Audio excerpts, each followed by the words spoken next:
Good evening बच्चों। आज हम इकोलॉजी में बायोडाइवर्सिटी एंड इट्स कंजर्वेशन, जैव विविधता और उसके संरक्षण संबंधित जानकारियां साझा करेंगे। आपको मालूम है कि प्रत्येक इकोसिस्टम का जो बायोलॉजिकल और एबायोटिक और बायोटिक दो पार्ट हैं, उसमें से बायोटिक पार्ट का जो के घटक हैं उसमें प्रोड्यूसर और कंज्यूमर और डिकम्पोजर्स तीन इकाइयाँ हैं। प्रोड्यूसर मिनरल्स को एब्जॉर्ब करके फोटोसिंथेसिस द्वारा भोजन का निर्माण करते हैं।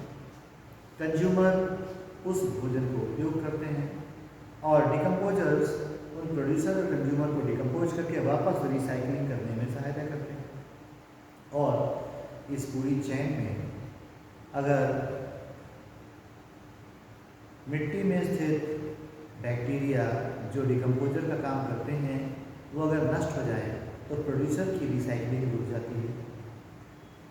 प्रोड्यूसर की रिसाइकलिंग रुकने से कंज्यूमर अपने आप कम होने शुरू हो जाते हैं और इस प्रकार से फूड चेन में, फूड वेब में या इकोसिस्टम में कोई भी एक घटक अगर बाधित होता है तो पूरा इकोसिस्टम प्रभावित होता है। और बायोटिक कंपोनेंट्स में विभिन्न प्रकार के जीव जंतुओं का अपना एक विशेष निक होता है जहाँ पर वो रहते हैं और जहाँ पर वो अपना भोजन ग्रहण करते हैं। एक निक दूसरे निक से पे हस्तक्षेप नहीं करता, इसलिए प्रत्येक जीव उस इकोसिस्टम में सर्वाइव करता है। सभी जीव एक दूसरे पर आश्रित जरूर होते हैं, लेकिन वह निश्चित तौर पर उस चीज़ को उपयोग करते हैं जो दूसरा व्यक्ति उपयोग नहीं करता। इस प्रकार से इकोसिस्टम में विभिन्न प्रकार के भोजन के स्रोतों पर अलग अलग जीवों का कब्जा है। और आज विकास के साथ साथ हमने सभी जगह पर अपने कब्जे शुरू कर दिए, हर जगह पर अपना हस्तक्षेप शुरू किया, जिसका परिणाम ये हुआ कि हमने जो अपने लिए लाभदायक या अपने लिए उपयोगी जीव हैं उनका उत्पादन बढ़ा दिया, पौधों का उत्पादन बढ़ा दिया, उनके लिए हर तरह की सपोर्ट की सुविधाएं देनी शुरू कर दी। और जो हमारे लिए उपयोगी डायरेक्टली नहीं समझ में आ रहे थे, हैं तो सब उपयोगी, लेकिन सीधे सीधे उपयोगी नहीं थे, उनको हमने कहीं ना कहीं बाधित किया और जिससे उनका इकोलॉजिकल लिंक जो जैवी आवास है वो प्रभावित हुआ और उनकी पॉपुलेशन घटती चली गई। ऐसे में बहुत सारे जीव खतरे में आ गए और यह हस्तक्षेप मशीनीकरण के साथ बढ़ा। जब तक मानवीय क्षमताएं सीमित थीं तब तक इकोसिस्टम भी संतुलित था। मानवीय जो उपभोक्तावादी संस्कृति और मशीनों का उपयोग, संसाधनों का विस्तार, ये एक ऐसा परिणाम इसका निकल के आया जो आज हमें जैव विविधता के हनन के रूप में, उसकी हानि के रूप में देखने को मिल रहा है। तो विभिन्न प्रकार के पक्षी, सरीसृप, amphibians, fishes, reptile, arthropods, mollusc, algae, fungi, सभी जीव इससे प्रभावित हुए, पेड़ पौधे सब प्रभावित हुए हैं और उनको संरक्षण की जब आवश्यकता महसूस की जाने लगी, इसलिए धीरे धीरे समय के साथ में नए नए नियम बनाए गए। आपने देखा होगा पहले तो जीवों की पर्याप्त संख्या होती थी, तो ऐसे संरक्षण के अधिनियमों की या कोई कानून की आवश्यकता नहीं होती थी। लेकिन जब खतरे आए तो उसके साथ परिस्थितियां बदलने लगी और इस क्रम में विभिन्न प्रकार के एनिमल प्रोटेक्शन एक्ट समय समय पर बनाए गए। आप पहला एलिफेंट प्रिवेंशन एक्ट मद्रास के जंगलों में पाए जाने वाले हाथियों के संरक्षण के लिए 1873 में बनाया गया था, ताकि हाथियों के शिकार को प्रतिबंधित किया जा सके। और इसी क्रम में समय के साथ all India elephant prevention act 1979 में बाद में फिर से बना, जिसमें और संशोधन किए गए। 1873 में Madras wild elephant prevention act जो बना था वो अब नेशनल लेवल पे कैसे काम करे, उसके लिए all India elephant prevention act 1979 में लाया गया, जो एलिफेंट्स को संरक्षण देने के लिए बनाया गया था। ठीक इसी प्रकार से वाइल्ड बर्ड प्रोटेक्शन एक्ट 1887 में जंगली पक्षियों के संरक्षण के लिए वाइल्ड बर्ड्स प्रोटेक्शन एक्ट 1887 में बनाया गया था। बंगाल में राइनोसेरस के शिकार को रोकने के लिए, प्रतिबंधित करने के लिए बंगाल राइनोसेरस प्रिवेंशन एक्ट 1932 में बनाया गया था। ये सब ब्रिटिश पीरियड में बनाए गए कानून थे। 1954 में बाद में असम राइनोसेरस प्रिवेंशन एक्ट बनाया गया ताकि बंगाल के साथ साथ असम में पाए जाने वाले गैंडे के शिकार को प्रतिबंधित किया जा सके। इसी क्रम में central board on wild life 1952 में बना, जिसने वाइल्ड लाइफ के संरक्षण के लिए विभिन्न प्रकार के प्रयास शुरू किए। इसके पहले ऐसी कोई संस्था नहीं थी जो इस दिशा पे काम करती थी। और वाइल्ड लाइफ प्रोटेक्शन एक्ट 1972 बनने के बाद हमें विभिन्न जीवों के संरक्षण के लिए मजबूत कानून प्राप्त हुए। वाइल्ड लाइफ प्रोटेक्शन एक्ट 1972 आप याद रखिएगा, कई बार ये क्वेश्चन पूछा गया है। और वाइल्ड लाइफ प्रोटेक्शन एक्ट के बनने के बाद इंडियन वाइल्ड एनिमल बोर्ड, भारतीय वन्य जीव बोर्ड की स्थापना 1985 में की गई, जिसमें भारतीय जीवों के संरक्षण के लिए विभिन्न प्रकार के एक वन्य जीव सलाहकार बोर्ड की स्थापना करके जीवों के संरक्षण के लिए प्रयास शुरू किए गए। इसी प्रकार से पौधों के संरक्षण के लिए बॉटनिकल सर्वे ऑफ इंडिया का निर्माण किया गया, जिसमें दुर्लभ प्रजाति के पौधों के संरक्षण की लिस्ट बनाना और उससे संबंधित जो है काम शुरू किए गए। फिर विभिन्न प्रकार के बायोस्फीयर के संरक्षण के लिए, जैसे आप देखते होंगे कि जो ठंडा क्षेत्र है वहाँ के एनिमल्स और प्लांट्स अलग हैं, जो गर्म क्षेत्र है उसके प्लांट्स और एनिमल्स अलग हैं, जो आपका सी कोस्ट है वहाँ पर प्लांट्स और एनिमल्स अलग हैं। तो अलग अलग एरिया में जो प्लांट्स और एनिमल्स हैं उन सब के लिए अलग अलग क्लाइमेटिक कंडीशन चाहिए। उन एनिमल्स को वहीं पर संरक्षण देना जरूरी है जहाँ के वो निवासी हैं। किसी एनिमल को आप सोचें कि हम हिमालयन तेंदुए को आप किसी डिजर्ट वाले एरिया में या किसी मैदानी क्षेत्र में संरक्षित कर दें, वो संभव नहीं है, क्योंकि उसका एक निश्चित आवास और उसका एक निश्चित भोजन की प्रवृत्तियाँ जो उस एनवायरनमेंट के लिए उसको सुटेबल बनाती हैं, जैसे ही वो हटेगी उसका जीवन दुर्लभ हो जाएगा। तो इसलिए बाद में सरकार की ओर से प्रयास किए गए कि बायोस्फीयर रिजर्व और नेशनल पार्क बनाए जाएं। तो मैन एंड बायोस्फीयर कार्यक्रम 1971 में शुरू किया गया। मैन एंड बायोस्फीयर कार्यक्रम के तहत यूनेस्को ने विभिन्न देशों में जैव संरक्षित क्षेत्रों के बनाने के लिए, बढ़ावा देने के लिए प्रोत्साहन कार्यक्रम शुरू किए। तो मैन एंड बायोस्फीयर कार्यक्रम के ही दिशा निर्देशन में भारत में 18 बायोस्फीयर रिजर्व की स्थापना की जा चुकी है। इन बायोस्फीयर रिजर्व के तहत विभिन्न प्रकार के नेशनल पार्क और रिजर्वायर्स बनाए जाते हैं। नेशनल पार्क और रिजर्वायर्स ये जैव विविधता को संरक्षण देने के लिए कुछ क्षेत्रीय स्थानों को उनको उनकी प्राकृतिक परिस्थितियों में बचाए रखने का एक प्रयास होता है। जैसे आप नेशनल पार्क का कोई एरिया तय किया गया तो उस एरिया में मानवीय गतिविधियां बंद करा दी जाती हैं, लकड़ी की कटाई, जंतुओं का शिकार, खेती, कृषि कार्य या अन्य गतिविधियों को बंद करके हम उस इकोसिस्टम को अपने प्राकृतिक जीवन के साथ में, अपने नेचुरल क्लाइमेट के साथ में सर्वाइव करने देते हैं, ताकि वहाँ पर पाए जाने वाले विभिन्न प्रकार के एनिमल्स उस नेचर के साथ संरक्षित रह सकें जिसके साथ वो पले बढ़े थे। जबकि जो हम बायोस्फीयर्स बनाते हैं, बायोस्फीयर से अभ्यारण्य जो बनाते हैं, अभ्यारण्य में हम लोग ऐसे क्षेत्रों को चिन्हित करके जिनका सीमांकन करके उसमें मानवीय गतिविधियों की सीमित अनुमति देते हैं। जैसे विभिन्न प्रकार के वन उत्पाद, वृक्षों की घास की सीमित कटाई या वन उत्पाद प्राप्त करने के लिए, या निजी जमीन अगर किसी की वहाँ पर है तो हम उस पर उपयोग की भी अनुमति कुछ शर्तों के साथ देते हैं। तो ऐसे नेशनल पार्क या जो सेंचुरीज हैं उनकी सहायता से हम वहाँ के इकोसिस्टम, वहाँ के पाए जाने वाले जीव जंतुओं के संरक्षण की व्यवस्था करते हैं। भारत में वर्तमान में लगभग 500 से ज़्यादा अब तो और संख्या बढ़ गई होगी, 500-550 के आसपास अभ्यारण्य हैं और नेशनल पार्क की संख्या लगभग 100 से ज़्यादा है। ठीक है, तो नेशनल पार्क और अभ्यारण्य यह जीवों के संरक्षण के लिए बनाए गए कुछ भौगोलिक क्षेत्र हैं जिनको अलग अलग इकोसिस्टम में अलग अलग बायोम के लिए बनाया जाता है। जैसे ठंडे क्षेत्रों के लिए जो बनाए गए अभ्यारण्य हैं उसमें ठंडे क्षेत्रों में पाए जाने वाले जीवों को संरक्षण प्राप्त होता है। जैसे आपने एक नाम सुना होगा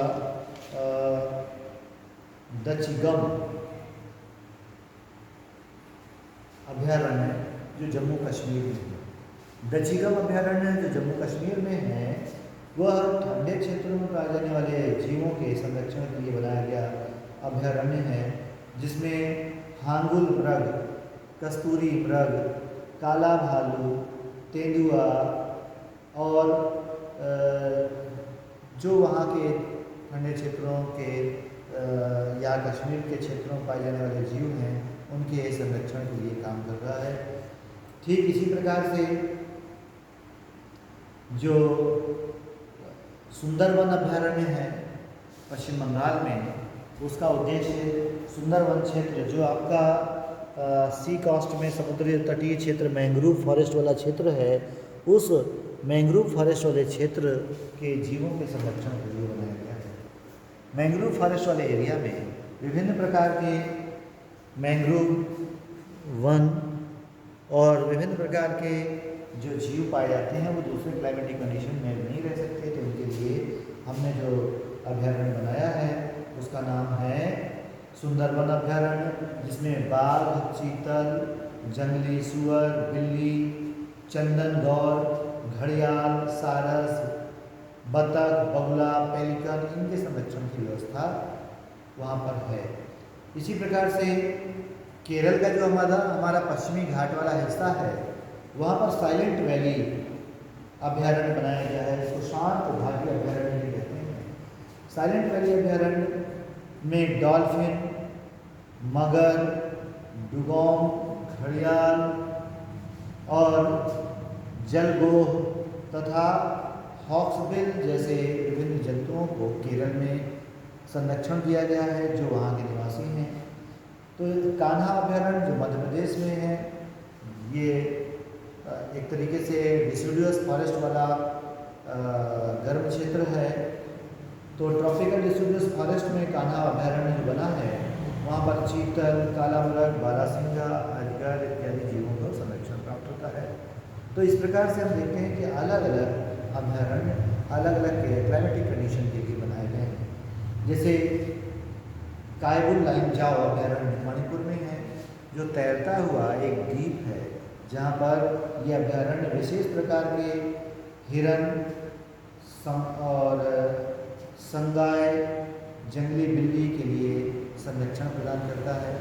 कायबुल लाइमजाओ तैरता हुआ अभ्यारण्य असम के क्षेत्र में पाया जाता है, मणिपुर में स्थित है। तो इस प्रकार से विभिन्न प्रकार के अभ्यारण्य अलग अलग जीवों के लिए संरक्षण देते हैं। ठीक इसी प्रकार से नेशनल पार्क भी इसी उद्देश्य से बनाए गए हैं। तो भारत के जो प्रमुख नेशनल पार्क हैं उनकी लिस्ट भी आपको एक बार याद करनी चाहिए। खास नेशनल पार्क में आपका कान्हा नेशनल पार्क मध्य प्रदेश, दुधवा नेशनल पार्क उत्तर प्रदेश के लखीमपुर और पीलीभीत में है। ठीक इसी प्रकार से Bandhavgarh national park Madhya Pradesh, Bandipur national park Karnataka, Campbell national park Andaman Nicobar द्वीप समूह, ये कुछ खास नेशनल पार्क आपको याद रखने चाहिए। इन विभिन्न नेशनल पार्क में विभिन्न प्रकार के अलग अलग जीवों का संरक्षण प्राप्त होता है। तो ऐसे जीवों के संरक्षण के लिए अलग अलग परियोजनाएं चलाई गई ताकि अलग अलग जीवों के लिए विशेष ध्यान दिया जा सके। विभिन्न जीवों के संरक्षण के लिए जो परियोजनाएं चलाई गई उनमें सबसे महत्वपूर्ण परियोजना है बाघ परियोजना, जिसको प्रोजेक्ट टाइगर्स के नाम से हम जानते हैं। बाघ परियोजना या प्रोजेक्ट टाइगर 1 अप्रैल 1972 को भारत में शुरू की गई और इस बाघ परियोजना के तहत पहला जो नेशनल पार्क उत्तराखंड में है, जिसका नाम है आपका राजा जी नेशनल पार्क असम में, ये जो है आपका बाघ परियोजना के लिए चुना गया। लेकिन वर्तमान में अगर देखा जाए तो सबसे बड़ा tiger reserve Nagarjuna Sagar Shri slam अभयारण्य है। भारत में बाघों की घटती हुई संख्या को संरक्षण देने के लिए ये प्रोजेक्ट टाइगर शुरू किया गया था, और इस प्रोजेक्ट टाइगर के परिणाम स्वरूप जो बाघों की कुल संख्या है उसमें आज कई गुना इजाफा हो चुका है। पिछले 4 से 6 वर्षों के बीच में लगभग 520 बाघों की संख्या बढ़ी है, और देश में बाघों का कुल प्रतिशत वृद्धि लगभग 35% देखी गई है। तो इस प्रकार से इस नेशनल प्रोजेक्ट टाइगर के कारण विभिन्न क्षेत्रों में पाए जाने वाले बाघों को संरक्षण दिया जाता है, और इस संरक्षण के परिणाम स्वरूप हम देखते हैं कि सबसे ज़्यादा बाघ कर्नाटक में प्राप्त हुए हैं। इस प्रकार से दूसरे नंबर पर बाघों की संख्या में उत्तराखंड और तीसरे पे मध्य प्रदेश आता है। 18 राज्यों का लगभग 3,78,000 वर्ग किलोमीटर क्षेत्र प्रोजेक्ट टाइगर के तहत रखा गया है, जो दुनिया का 70% बाघ अभयारण्य का क्षेत्र है, और 70% बाघ इस क्षेत्र में पाए जाते हैं। राष्ट्रीय बाघ संरक्षण प्राधिकरण नेशनल टाइगर कंजर्वेशन अथॉरिटी के द्वारा बाघ के अवैध शिकार पर रोक लगाई गई है, और इस शिकार पर रोक लगा करके आज जिस उद्देश्य से ये प्रोजेक्ट शुरू किया गया था उस पर काफ़ी अच्छी सफलता हमें प्राप्त हुई है। वर्तमान में बाघ अभयारण्य के कारण हम देखते हैं कि बाघों की संख्या संतुलित हो गई है। इन बाघ अभयारण्य के तहत लगभग 50 टाइगर रिजर्व बनाए गए हैं। प्रोजेक्ट टाइगर के तहत 50 टाइगर रिजर्व तैयार किए गए हैं, और इन 50 टाइगर रिजर्व में से एकमात्र टाइगर रिजर्व जो सतना के मुकुंदपुर जिले में स्थित है वो सफ़ेद शेर के लिए बनाया गया है। विश्व का एकमात्र सफ़ेद शेर का अभयारण्य सतना मध्य प्रदेश में स्थित है, जिसे जो मुकुंदपुर सतना के क्षेत्र में है वहाँ पर बनाया गया है। और पहला जो सफ़ेद शेर मिला था रीवा के राजा को, उसका नाम मोहन था। ठीक है, उस मोहन को संरक्षित करके उसके नई जो परिवार प्राप्त हुआ उससे हमें सफ़ेद शेर प्राप्त हुए, जिनको संरक्षित करके सतना के मुकुंदपुर में उनकी प्रजाति के विस्तार पर ध्यान दिया गया है। इसी क्रम में आप देखते हैं कि जो गिद्ध नष्ट हो रहे थे, विभिन्न प्रकार की पेन किलर दवाइयाँ जिसमें आपकी डिक्लोफेनिक और नॉन स्टेरॉइड ड्रग हैं, जो non steroidal drug anti inflammatory drug के तौर पर उपयोग की जाने वाली डिक्लोफेनिक दवा पेन किलर के तौर पर भी यूज की जाती है, तो सूजन बचने के लिए भी यूज की जाती है, जानवरों में इंजेक्शन के रूप में दी जाती है। इस डिक्लोफेनिक ड्रग का साइड इफेक्ट हुआ कि जिन आफ्टर डेथ जीवों के शरीर में ये ड्रग पर्याप्त मात्रा में थी, और जब गिद्धों ने इसको खाया तो वो गिद्धों के लिए सबसे बड़ा खतरा तैयार हुआ। और यही एक कारण है कि नए शोध में पता चला कि गिद्धों की संख्या खत्म होने के पीछे वो डिक्लोफेनिक दवा है जो हम जानवरों को देते हैं दर्द निवारक के तौर पर, और सूजन खत्म करने के लिए एंटी इन्फ्लेमेटरी ड्रग के तौर पर।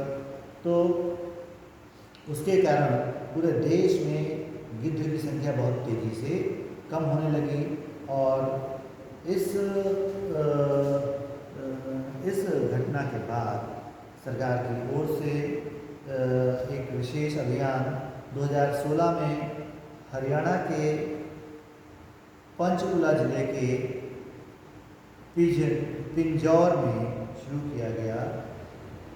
गिद्ध पुनरुद्धार कार्यक्रम के तहत पिजनौर, जो हरियाणा के पंचकुला में स्थित है, वहाँ पर जटायु प्रजनन एवं संरक्षण केंद्र शुरू किया गया।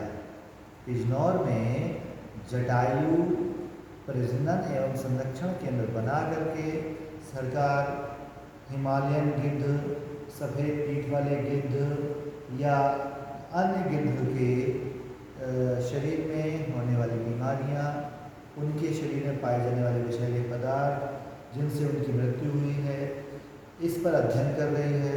विभिन्न दवाओं के अलावा गिद्धों में ट्रांसमीटर लगा करके, डमी सैटेलाइट ट्रांसमीटर लगा करके उनकी लोकेशन, उनकी स्थितियों की जानकारी करके उनके संरक्षण के लिए काम कर रही है और धीरे धीरे उनके अंडों का संरक्षण दे के हम उनकी पॉपुलेशन बढ़ाने के लिए प्रयास करते हैं।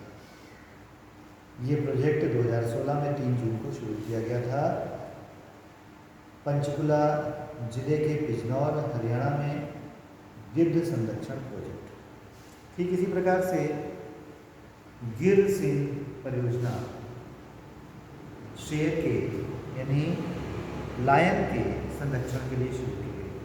आपको मालूम है लायन, जिसको बब्बर शेर भी कहते हैं, वो गिर फॉरेस्ट गुजरात में पाया जाता है। वहाँ पर ही शेष बचे हैं। बाकी पूरी दुनिया में गिर फॉरेस्ट के अलावा कहीं पर लायन नहीं बचे। तो इसीलिए गिर क्षेत्र में बहुत सारी गुफा, ये जूनागढ़ जिला जो गुजरात का है, वहाँ पर गिर फॉरेस्ट आते हैं। वहाँ पर बहुत सारी गुफाएँ, एनिमल्स, गुफाएँ, फॉरेस्ट एरिया और माउंटेन एरिया पाए जाते हैं। वो शेर के लिए उपयुक्त आवासीय परिस्थितियाँ उपलब्ध कराते हैं और ऐसी स्थितियाँ देखते हुए ही हमने जूनागढ़ क्षेत्र के गिर अभयारण्य को विशेष व्यवस्था करके शेरों के संरक्षण के लिए एक प्रोजेक्ट शुरू किया है। 1973 में गिर अभयारण्य की शुरुआत की गई, जहां पर 2015 की जनगणना के अनुसार बहुत जो शेरों की संख्या थी वो बढ़ करके 523 हो गई थी। जबकि जिस समय ये जानकारियाँ जूनागढ़ के नवाब को मिली कि शेरों की संख्या लगभग 28 बची है, उस समय ये प्रोजेक्ट शुरू किया गया था। तो प्रोजेक्ट के परिणाम काफ़ी अच्छे हैं और वर्तमान में ये प्रोजेक्ट फ़िलहाल जो है गिर फॉरेस्ट में ही चल रहा है। जिस प्रकार से प्रोजेक्ट टाइगर को पूरे देश में फैलाया गया, उस प्रकार से अभी हम लायन के प्रोजेक्ट को पूरे देश में फैलाने में सफल नहीं हो पाए हैं, क्योंकि लायन के लिए स्टेबल क्लाइमेटिक कंडीशन का होना बहुत जरूरी है। तीसरा जो प्रोजेक्ट है, पहला प्रोजेक्ट हमने आपको टाइगर प्रोजेक्ट बताया, प्रोजेक्ट टाइगर। दूसरा गिद्ध प्रोजेक्ट, जिसके तहत जटायु प्रजनन और संरक्षण केंद्र बनाया गया पिजनौर, पंचकुला, हरियाणा में। और तीसरा आपको गिर फॉरेस्ट को कंजर्व करके गिर अभयारण्य बनाया गया गिर लायन प्रोजेक्ट के तहत 1973 में। चौथा प्रोजेक्ट है प्रोजेक्ट एलिफेंट, जो हाथियों के संरक्षण के लिए शुरू किया गया, जिसके बारे में हम बता चुके हैं कि मद्रास में 18 सेंचुरी में ही एलिफेंट प्रोटेक्शन एक्ट बन चुके थे, लेकिन स्वतंत्र भारत में पहली बार 1992 में झारखंड राज्य के सिंहभूमि जिले में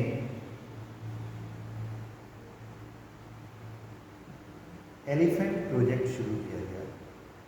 झारखंड के सिंहभूमि से जो शुरू किया गया एलिफेंट प्रोजेक्ट है, वो 1992 में शुरू किया गया था। धीरे धीरे इस परियोजना का विस्तार लगभग 13 राज्यों में किया जा चुका है। हाथियों की घटती हुई संख्या का कारण हाथीदांत की तस्करी थी, जिसको रोकने के लिए विभिन्न कानून बनाए जा चुके हैं और उसका परिणाम ये है कि भारत में हाथियों की जो संख्या है वो धीरे धीरे बढ़ रही है और कानून बना करके हाथी को राष्ट्रीय विरासत पशु या नेशनल हेरिटेज एनिमल घोषित किया गया है।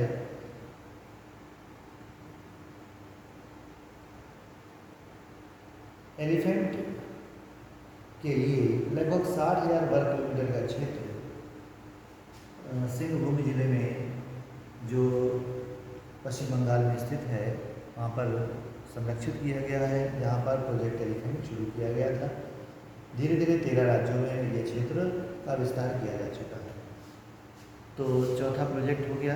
पांचवा आपका जो एनिमल प्रोटेक्शन के तहत एक प्रोजेक्ट शुरू किया गया है वो है शार्क के लिए।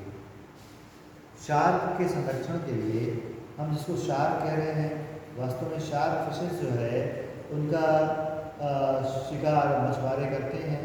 उन मछुआरों से शार्कों के संरक्षण हेतु और उनकी प्रजाति के विस्तार के लिए उनके बच्चों के संरक्षण हेतु ये प्रयास शुरू किया गया है। फिन्स नेचुरली अटैच्ड प्रोजेक्ट के तहत यह कार्यक्रम शुरू किया गया है ताकि भारत में शार्क को बचाया जा सके। इसी प्रकार से रेंडियर प्रजाति के हिरन की एक प्रजाति है हांगुल, जो जम्मू कश्मीर के दचिगम नेशनल पार्क में संरक्षित करने के लिए 1970 में हांगुल प्रोजेक्ट शुरू किया गया था। हांगुल प्रोजेक्ट के तहत IUCN की रेड डाटा बुक में दर्ज हांगुल नामक रेंडियर प्रजाति के हिरन को संरक्षण दिया गया है। ये रेंडियर प्रजाति ठंडे बर्फीले क्षेत्रों में पाई जाने वाली प्रजाति है, जिसे रेंडियर डॉग होते हैं। पोलर रीजन में ऐसी रेंडियर प्रजाति का जो हिरन है वो बर्फीले क्षेत्रों में पाया जाता है, जिसको हांगुल कहते हैं। यूरोप में इसकी कुछ प्रजातियाँ पाई जाती हैं और भारत के दचिगम नेशनल पार्क में इसको संरक्षण दिया जा रहा है, जो जम्मू कश्मीर में स्थित है। इसी प्रकार से जो कस्तूरी मृग है, कस्तूरी के कारण इसका बहुत तेज़ी से शिकार होने के कारण ये भी खतरे में पहुंच गया था। इसकी आबादी बहुत सीमित बची थी, तो कस्तूरी मृग के संरक्षण के लिए भी IUCN की रेड डाटा बुक में इसको भी पब्लिश किया गया कि ये खतरे में है। तो केदारनाथ अभ्यारण्य, शिकारी देवी अभ्यारण्य और बद्रीनाथ अभ्यारण्य, ये 3 अभ्यारण्य बनाए गए जो कस्तूरी मृग के संरक्षण के लिए बनाए गए थे, जो उत्तराखंड के हिमाचल प्रदेश की चंबा घाटी और उत्तराखंड में शिकारा देवी हिमाचल प्रदेश में, शिकारा देवी अभ्यारण्य हिमाचल प्रदेश में, केदारनाथ तथा बद्रीनाथ अभ्यारण्य ये दोनों बनाए गए उत्तराखंड में।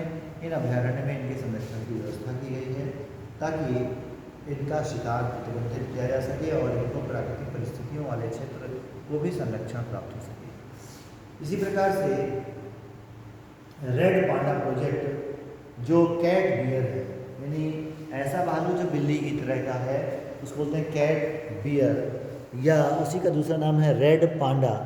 तो रेड पांडा के प्रोटेक्शन के लिए हमने लाल पांडा या रेड पांडा प्रोजेक्ट शुरू किया गया, जो 1500 से 4000 मीटर की ऊंचाई पर पाया जाने वाला कैट बियर है।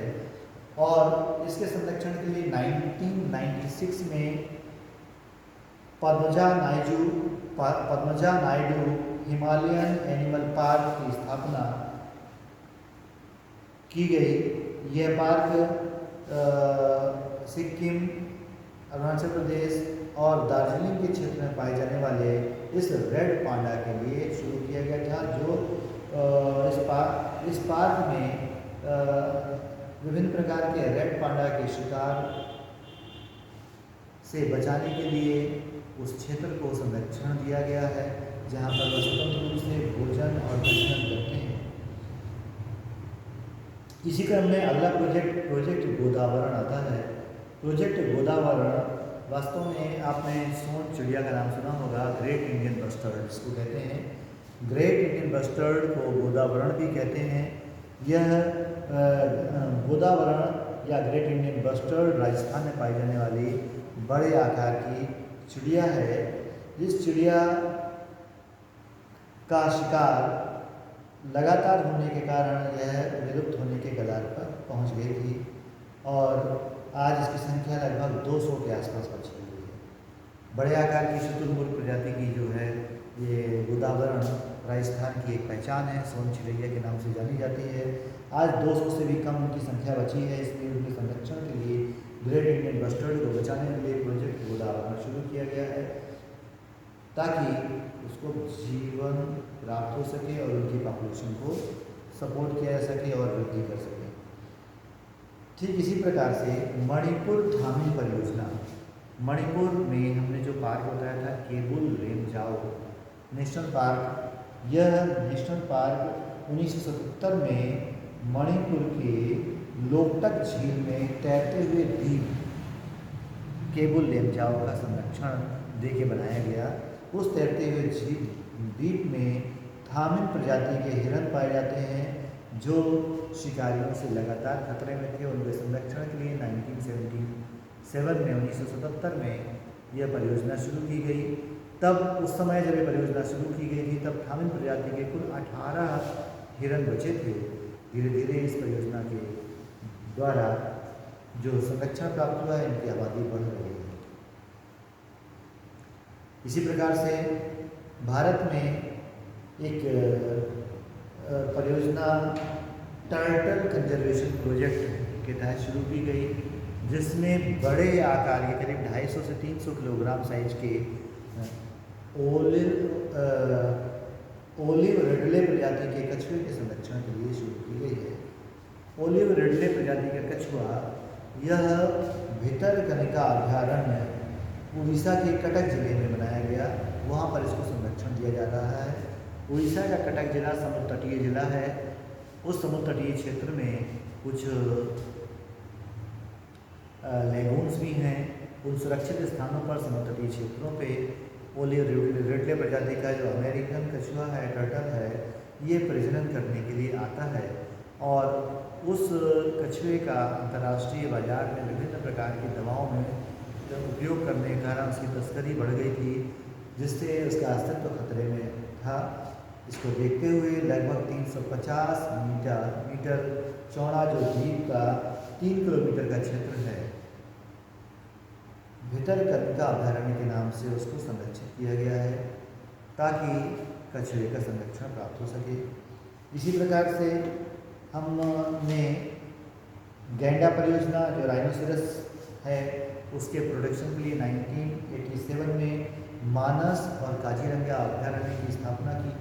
मानस और काजीरंगा अभ्यारण्य वन हॉर्न राइनोसेरस, एक सींग वाले गैंडे के संरक्षण के लिए बनाया गया, क्योंकि एक सींग वाले गैंडे का जो सींग है वो कामोत्तेजक दवाइयों के अंतर्राष्ट्रीय तस्करी में भारी कीमत मिलने के कारण, उस सींग की तस्करी के कारण उसका अस्तित्व खतरे में था। और इस खतरे से बचाने के लिए हाल में पश्चिम बंगाल के जालदापारा में एक नया अभ्यारण्य बनाया गया है, जबकि 1987 में मानस और काजीरंगा अभ्यारण्य में गैंडा परियोजना पहले से चल रही थी। नया अभ्यारण्य हमने बंगाल में जालदापारा बनाया है। घड़ियाल के संरक्षण के लिए भी भारत सरकार अपना काम कर रही है और घड़ियाल की आबादी को बढ़ाने के लिए उड़ीसा के तिकरपाड़ा नामक स्थान पर खारे पानी के मगरमच्छों के संरक्षण के लिए विशेष अभियान चल रहा है। कुकरैल लखनऊ में घड़ियाल के संरक्षण के लिए अभ्यारण्य बनाया गया है। इसी प्रकार से तराई आर्क परियोजना जो है, तराई क्षेत्र में जो जंगली जानवरों के संरक्षण के लिए बनाई गई है और विभिन्न परियोजनाओं के माध्यम से भारत में अलग अलग प्रकार के संरक्षण जीवों को दिए जा रहे हैं। प्रोजेक्ट ध्रुवी तेंदुआ के तहत जो ध्रुवी क्षेत्र में पाए जाने वाला, यानी बर्फीले क्षेत्र में पाए जाने वाला जो तेंदुआ है, उस तेंदुए के संरक्षण के लिए जम्मू कश्मीर, हिमाचल प्रदेश, उत्तराखंड, अरुणाचल प्रदेश और सिक्किम, जो पूरा भारत का बर्फीला ऊंचा हिमालयी क्षेत्र है, उस क्षेत्र में बाद में सिक्किम को भी शामिल किया गया। तो सिक्किम, अरुणाचल प्रदेश, उत्तराखंड, हिमाचल प्रदेश और जम्मू कश्मीर, ये पूरा क्षेत्र, बीच में नेपाल और भूटान अलग देश हैं, इसलिए उसको छोड़ दिया गया। इसमें प्रोजेक्ट ध्रुवी तेंदुआ शुरू किया गया है, जो बर्फीले हिस्सों में पाए जाने वाले तेंदुए की सुरक्षा और संरक्षण के लिए शुरू किया गया है।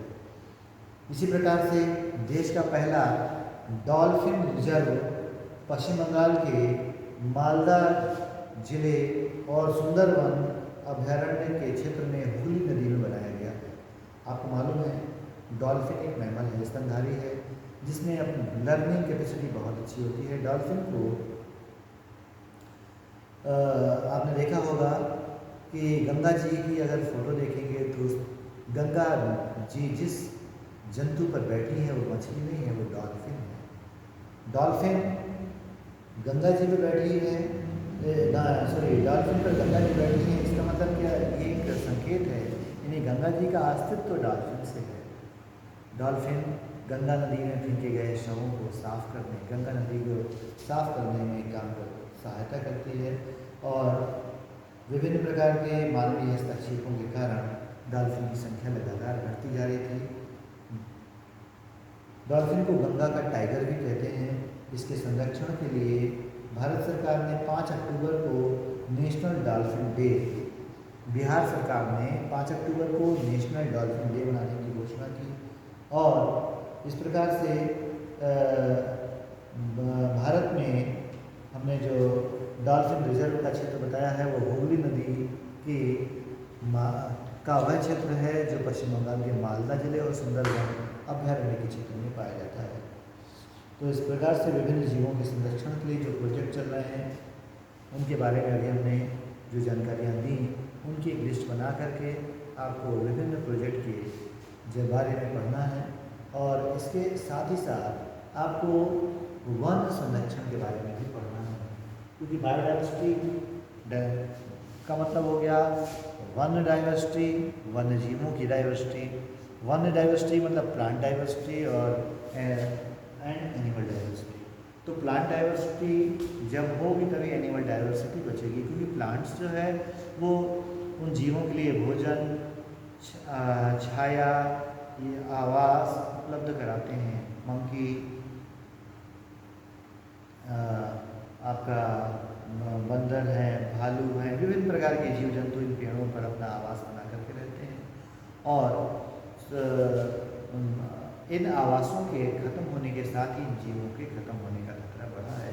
इसलिए लगातार वनों के संरक्षण के लिए भी सरकार काम कर रही है। इस दिशा में हुआ पहला आंदोलन, जिसको चिपको आंदोलन भी कहते हैं, उसको जानना जरूरी है। भारत में वन क्षेत्र की कटाई का अभियान जो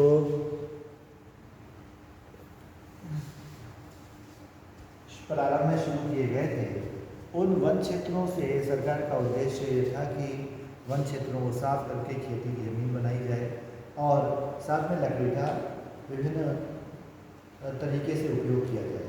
तो इस उद्देश्य से शुरू में वन काटने के लिए ठेके दे दिए जाते थे और इन ठेकों के विरुद्ध उत्तराखंड में चंडी प्रसाद भट्ट की प्रेरणा से एक आंदोलन चमोली जिले के गोपेश्वर नामक स्थान पर शुरू किया गया। चमोली जिले के गोपेश्वर नामक स्थान पर जो यह आंदोलन शुरू किया गया, उस आंदोलन को बाद में सुंदरलाल बहुगुणा और चंडी प्रसाद भट्ट ने आगे बढ़ाया। फिर से ध्यान रखिएगा, उस आंदोलन को जिसमें वहाँ उत्तराखंड के चमोली जिले के जो ग्रामीण थे वो पेड़ों से लिपट जाते थे, पेड़ों से चिपक जाते थे और चिपक कर ठेकेदारों को पेड़ों को काटने से रोकने के लिए काम करते थे। पेड़ों में रक्षा बांध करके, राखी बांध करके उनके संरक्षण के लिए एक मोटिवेटिव स्कीम जो शुरू की थी, वह स्कीम यह अभियान चंडी प्रसाद भट्ट की प्रेरणा से सुंदरलाल बहुगुणा और द्वारा तेजी से आगे बढ़ाया गया और ये स्थान गोपेश्वर था चमोली जिले का, जहाँ से ये अभियान शुरू किया गया था। इस अभियान का परिणाम ये हुआ कि धीरे धीरे संयुक्त राष्ट्र संघ ने इस प्रोग्राम को बढ़ाने के लिए विशेष गैलरी लगाई और कश्मीर से लेकर के कश्मीर, उत्तराखंड, हिमाचल प्रदेश, नेपाल, सिक्किम, भूटान, अरुणाचल प्रदेश तक इस अभियान को विस्तार दिया गया ताकि पर्वतीय क्षेत्रों में जो मिट्टी को पकड़ के रखने वाले, पहाड़ों में पत्थरों को पकड़ के रखने वाले जो पौधों की जड़ें हैं, उन जड़ों से जो आपकी घाटियाँ सुरक्षित हैं, उन जड़ों को या उन पौधों को जिनकी जड़ें आपकी मिट्टी को संरक्षण दे रही, उन पौधों को बचाया जा सके ताकि घाटियों के अस्तित्व को, पर्वतों के अस्तित्व को संरक्षण प्राप्त हो सके और वहाँ के इकोसिस्टम को संरक्षण मिल सके। इसी आंदोलन को दक्षिण भारत में श्री पांडुरंग हेगड़े द्वारा शुरू किया गया और उसको एपिक्को नाम दिया गया। एपिक्को आंदोलन जो था वो पेड़ बचाओ, पेड़ बढ़ाओ और काम में लाओ, इस उद्देश्य से शुरू किया गया था। बाद में मैत्री आंदोलन कल्याण सिंह रावत द्वारा उत्तराखंड में शुरू किया गया। इसका उद्देश्य भी वन संरक्षण था, पेड़ों का संरक्षण था। इसी प्रकार से पश्चिमी घाट में जो आपका केरल से लेकर के और महाराष्ट्र तक फैला हुआ है, उसके संरक्षण के लिए पश्चिमी जंगल बचाओ मानव बचाओ नारे के तहत महाराष्ट्र में पश्चिमी घाट बचाओ आंदोलन शुरू किया गया, जहाँ पर सुबहपुर यूकेलिप्टस की खेती को बंद करने और जो वहाँ के प्राकृतिक पौधे हैं उनके लगाने के लिए प्रयास को बढ़ाने के लिए शुरू किया गया था। इन सभी अभियानों का परिणाम ये हुआ कि अब भारत सरकार ने जो किसानों के लिए जो ज़रूरत की चीज़ें हैं, लकड़ी है, उसको लगाने के लिए सोशल फॉरेस्ट्री, सामाजिक वानिकी प्रोग्राम शुरू किए गए, एग्रो फॉरेस्ट्री कार्यक्रम शुरू किए गए, फार्म फैक्ट्री कार्यक्रम शुरू किए। इन कार्यक्रमों की सहायता से किसान अपने ज़रूरत के पेड़ खुद लगाएं, इस दिशा में उनको प्रेरित करने का काम शुरू किया गया और धीरे धीरे वनों के संरक्षण के प्रति लोगों में अवेयरनेस को बढ़ाया गया। इन वनों के और वन्य जीवों के संरक्षण के लिए अंतर्राष्ट्रीय स्तर पर काम करने वाली संस्था IUCN है, जिसका नाम है international union for conservation of natural resources. International union for conservation of nature, IUCN, international union for conservation of nature, IUCN। ये संस्था 5 अक्टूबर 1948 में स्विट्जरलैंड के मॉर्गस नामक स्थान पर बनाई गई थी। IUCN प्राकृतिक संरक्षण के लिए बनाया गया एक अंतर्राष्ट्रीय संघ है जो दुर्लभ जीवों और पौधों की जानकारी इकट्ठा करता है और रेड डाटा बुक नामक एक पुस्तक प्रकाशित करता है, जिसमें उनकी संख्या और उनके खतरों के बारे में जानकारियाँ और उनका एक आकलन जारी करता है ताकि उन जीवों के संरक्षण के लिए प्रयास शुरू किए जा सके। और इस कार्यक्रम के संचालन के लिए world wild life fund WWF की स्थापना 1962 में शुरू की गई। वर्ल्ड वाइल्ड लाइफ फंड या WWF IUCN की सहायक संस्था है, जिसका मुख्यालय ग्लैंड स्विट्जरलैंड में है। ध्यान रखिएगा, IUCN का मुख्यालय मार्गस स्विट्जरलैंड और WWF का मुख्यालय ग्लैंड स्विट्जरलैंड में है। ये दोनों संस्थाएं एक दूसरे की सहयोगी संस्थाएं हैं। WWF के द्वारा जो फंड्स मिलते हैं उससे IUCN काम कर पाता है और ये सभी कार्यक्रम UNEP, संयुक्त राष्ट्र पर्यावरण कार्यक्रम को सपोर्ट करने के लिए बनाए गए। वैसे UNEP जो है यूनाइटेड नेशन एनवायरमेंटल प्रोग्राम की स्थापना 1972 में कीनिया के नैरोबी में शुरू की गई संयुक्त राष्ट्र की संस्था है, जो ग्लोबल 500 पुरस्कार देती है, जो पर्यावरण संरक्षण के लिए सरकारी और अर्ध सरकारी प्रयासों के लिए जो काम है उनको प्रेरित करने का काम करती है। इस प्रकार से विभिन्न प्रकार की संस्थाएं, उनके द्वारा किए जा रहे काम, उनको आपको पढ़ना है ताकि आपको वाइल्ड लाइफ प्रोटेक्शन के बारे में जो काम हुए हैं उनकी जानकारियाँ प्राप्त हो सके और इससे संबंधित जो क्वेश्चन आपको मिलते हैं उनको भी आपको सॉल्व करना है। ठीक है, तो आज के लेक्चर में इतना काफ़ी है। आगे हम कल